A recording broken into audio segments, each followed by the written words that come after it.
Chapter 4. The Masquerade on Esplanade, New Orleans. July 1925. The LaRue Mansion on Esplanade Avenue loomed like a cathedral of decadence, its white columns glowing under the flicker of gaslit torches, its wrought iron balconies dripping with ivy. The air buzzed with the hum of New Orleans elite, Creole aristocrats, jazz musicians, and politicians who'd slipped the leash of prohibition for the night. Laughter and the clink of champagne glasses spilled from the open windows, underscored by the sultry wail of a saxophone weaving through the humid night. It was the kind of party that glittered on the surface but hid rot beneath, and Julien Dubois felt the weight of that rot as he adjusted his bow tie, his dark eyes scanning the crowd. At 35, Julien was no stranger to the city's underbelly, but stepping into Victor Leroux's world felt like crossing a threshold he couldn't uncross. He wore a borrowed tuxedo, the fit a little tight across his broad shoulders, a reminder that he didn't belong among the silk gowns and diamond cufflinks. His Creole heritage gave him a pass into these circles, barely, but he felt the sidelong glances, the whispers behind gloved hands. He brushed the rosary in his pocket, a habit that grounded him, though the prayers he muttered felt thin against the unease coiling in his gut. Mama Zora's words echoed in his mind. Victor Leroux's got more secrets than a snake's got scales. Julien intended to find out what those secrets were. Beside him, Celeste Moreau looked like she'd been born for this world, though Julien knew better. Her black gown shimmered with sequins, the neckline daring for the era, and a long string of pearls draped down her back, swaying as she moved. Her auburn hair was swept into an elegant updo, a few strands framing her sharp green eyes, which darted around the room with the precision of a predator. At 28, she was a contradiction, a modern woman in a city that preferred its women silent, a journalist who'd charmed her way into Leroux's party with a fake invitation and a smile that could melt steel. Julien didn't trust her, not fully, but he couldn't deny her usefulness. She'd gotten them in, and her knack for making people talk might just crack this case open. "Stop fidgeting," Celeste whispered, her voice low as they moved through the crowd, her arm looped through his in a pretense of companionship. "You look like a man about to bolt." Julien's jaw tightened, his hand brushing hers as he adjusted his stance. "I don't like this," he muttered, his Creole accent softening the edge of his words. "Too many eyes, too many masks. If Leroux's what Mama Zora says, we're walkin' into a viper's nest." Celeste's lips curved into a smirk, her eyes glinting with defiance. "Good thing I brought my boots, then," she said, patting her purse where a small derringer hid among her lipstick and notepad. "Relax, Dubois. We're here to observe, not start a fight. At least not yet." Julien didn't respond, his attention shifting to the man holding court at the center of the ballroom. Victor Leroux was in his 40s, tall and lean, with a face that could have been carved from marble, sharp cheekbones, a predatory smile, and eyes that seemed to glow in the chandelier's light. His dark hair was slicked back, his tuxedo impeccable, and he moved with a grace that was almost too smooth, too deliberate.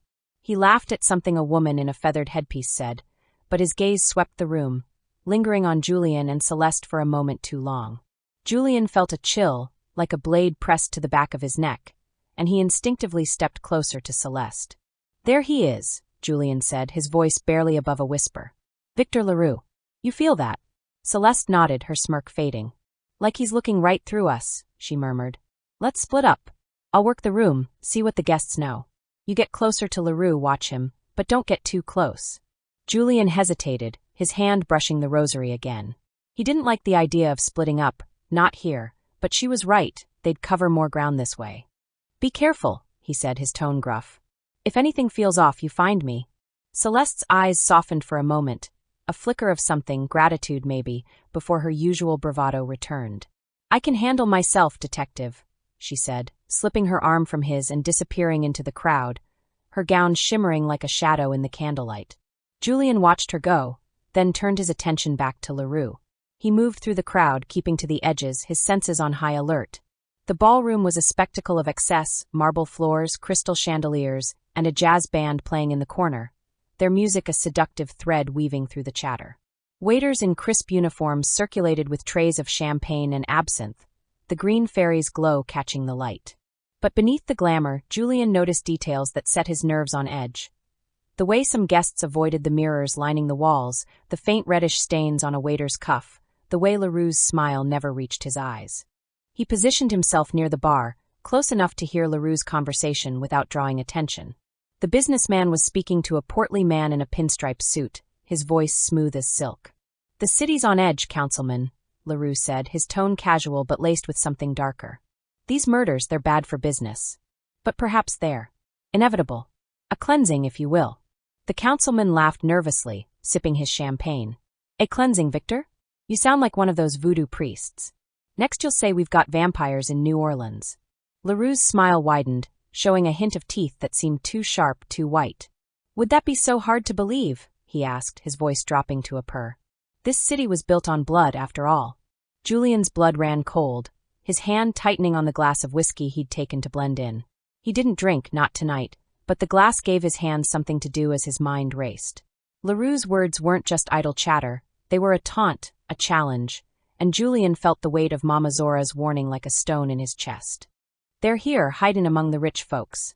He was about to move closer when a scream cut through the music, sharp and piercing, coming from the direction of the mansion's garden.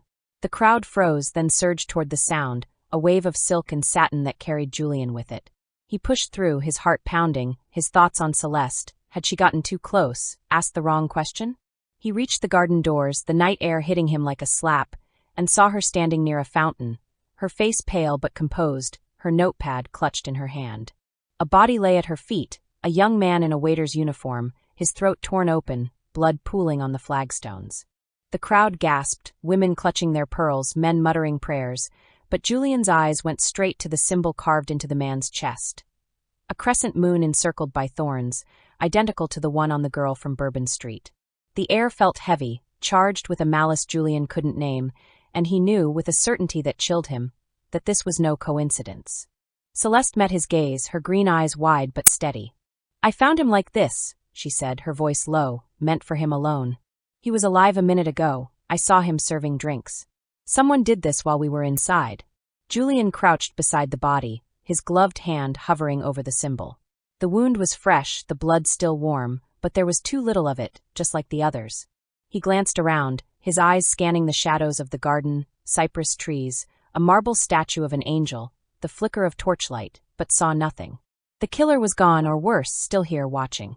LaRue appeared at the edge of the crowd, his expression a perfect mask of shock, but his eyes glinted with something else, amusement, maybe, or satisfaction. "What a tragedy," he said, his voice carrying over the murmurs. "We'll call the police, of course. Everyone, please return inside. Let the authorities handle this." Julian stood, his jaw tight, and caught LaRue's gaze. For a moment the air between them crackled, a silent challenge that made Julian's skin crawl. LaRue knew something, maybe everything, and Julian intended to find out what. "We need to talk to him," Celeste whispered, her hand brushing Julian's arm. "Now, while he's off balance." Julian nodded, his hand brushing the rosary one last time. "Stay close," he said, his voice gruff. This just got a lot uglier. As they moved toward LaRue, the shadows seemed to deepen, the jazz fading into a mournful wail. New Orleans was a city of secrets, and Julian had a feeling they'd just scratched the surface of its darkest one.